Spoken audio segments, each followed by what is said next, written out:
Hello everyone, welcome back to new video. কেমন আছো তোমরা সবাই? আশা করছি ভালো আছো। আজকে 15ই আগস্ট, আজকে স্বাধীনতা দিবস। আজকের দিনেই আমাদের দেশ স্বাধীন হয়েছিল। বিগত 4 বছর ধরে এই 15ই আগস্টে আমি পাহাড়ে থাকি। যেহেতু ঘুরতে ভীষণ ভালোবাসি, আর 15ই আগস্ট মোটামুটি সবার ছুটি থাকে, তাই আমাদের বন্ধু বান্ধবীদের সবার একটা প্ল্যান থাকি। এই বছরও সেই প্ল্যানটা ছিল, তবে লাস্টে এসে আমি সব ক্যান্সেল করেছি। কেন করেছি বলো তো? কারণ এই বছরের 15ই আগস্টটা অন্য বারের থেকে একদম আলাদা। এই 15ই আগস্টে আমি আমার কাছের এক বাচ্চাকে হারিয়েছি, পায়েসকে, আমার একটা বিড়াল। তোমরা ভাবতে পারো বাচ্চাটাকে, তাই বলে দিলাম। কিছুদিন আগে আমি কলকাতা গিয়েছিলাম নৈহাটিতে বড় মাকে পুজো দিতে। যাওয়ার সময় ওকে রেখে বাড়িতে গিয়েছিলাম, কিন্তু জানো ফিরে এসে আর দেখতে পারিনি। অনেক খুঁজেছি, অবশেষে 8 দিন পর তাকে পেয়েছি। তবে এমন অবস্থায় পেয়েছি যা তোমাদের বলে বোঝাতে পারবো না। আমি হয়তো চিনতে পেরেছি, তবে অন্য কেউ চিনতে পারতো না। বাচ্চা তো বাচ্চার মতন করে ভালোবেসেছি, চিনতে তো আমি পারবই। কেউ মেরে ওকে আমাদের বাড়ির পিছনে বাঁশবাগানে মাটির তলায় পুঁতে রেখেছিল। কিন্তু ভগবান বলে একজন আছেন, তোমরা জানো, এত বৃষ্টির কারণে সেই মাটির উপর থেকে ও ভেসে উঠেছিল।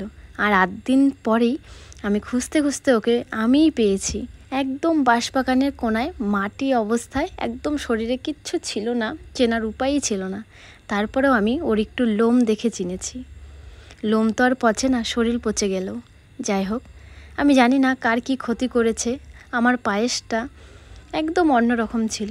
আমি বাড়ির থেকে বেরোলেই বেরোতো, না হলে বেরোতো না। আর আমাকে ছাড়াও কিছুই বুঝতো না।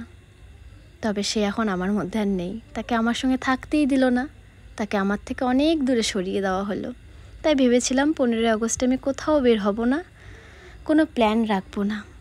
তবে আমার বন্ধু বান্ধবীরা জোর করে আজকে আমাকে ঘুরতে নিয়ে এসছে। আমরা আজকে একটু রাজা ভাত খাওয়া গিয়েছিলাম। চারিদিকে প্রকৃতির সৌন্দর্যটা উপভোগ করতে করতে বেশ ভালোই লাগছিল, মনটা একটু অন্যরকম হয়েছিল।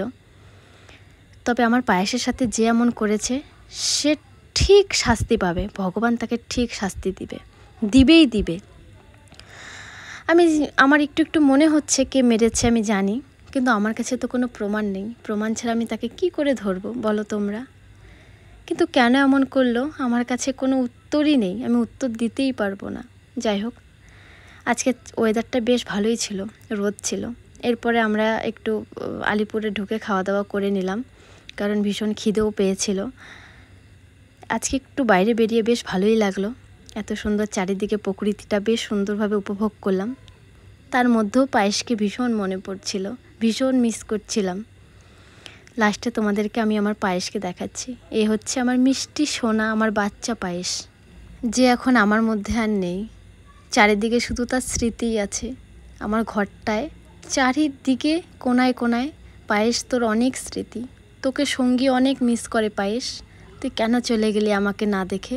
শেষবারের মতন তোর মুখটা একটু দেখবো, তোকে একটু চুমু খাবো, সেই ভাগ্যটাও আমার হলো না রে। যাই হোক, আমি আমার পায়েসকে অনেক মিস করি মা তোকে। তুই অন্য কোনো রূপে আমার কোলে আবার আসিস মা। ভালো থাকিস যেখানেই থাকিস না কেন। আর তোর সঙ্গে যারা এমন করছে তারা শাস্তি পাবেই, ভগবান তাদের শাস্তি দিবেই দিবে।